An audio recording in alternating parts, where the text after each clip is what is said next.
ফেলছেন আর কি, বিষয়টা এমন হয়েছে। আরে ভাই আপনি দৃষ্টান্তমূলক শাস্তি দেন, কার বাপের ক্ষমতা আছে?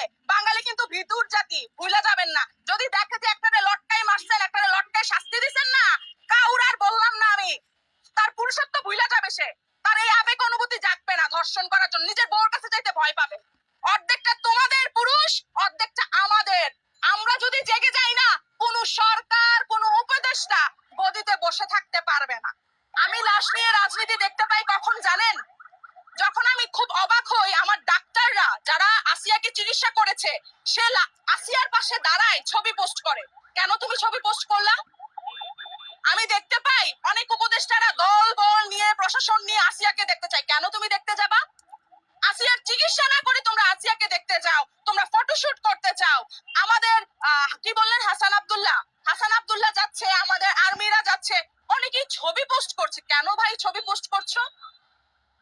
তোমরা কি নিজেদেরকে বীর পুরুষ মনে করছো? তোমরা কি মনে করছো মাগুরাই যাচ্ছি, কবর জিয়ারত করছি, দাফন করছি, আমরা বীর পুরুষ? তোমাদের লজ্জা হওয়া উচিত, তোমাদের ফেসবুকে এই মুখটা দেখাতে লজ্জা হওয়া উচিত, তোমাদের মিছিল মিটিং এর সামনের সারিতে দাঁড়াতে লজ্জা হওয়া উচিত যে আমি আসিয়াকে রক্ষা করতে পারি নাই, আসিয়ার দাফনের আগে দর্শককে হত্যা করতে পারি নাই, দর্শককে ফাঁসি দিতে পারি নাই, আমি আইন প্রতিষ্ঠিত করতে পারি নাই, আমি যাব না। তোমাদের চুরি পরা উচিত, তোমাদের ঘুমটা দেওয়া উচিত।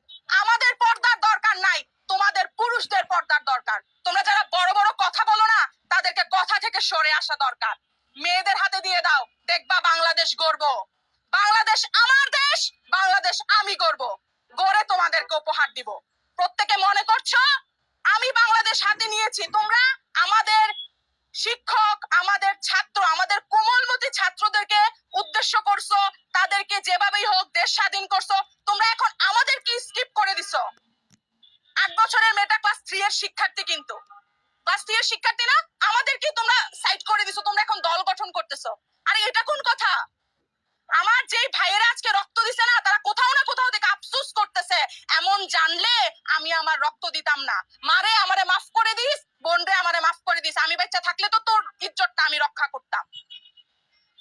সবার উদ্দেশ্যে বলছি, আপনাদের হাতে পায়ে ধরে বলছি, নারীকে চেতাবেন না।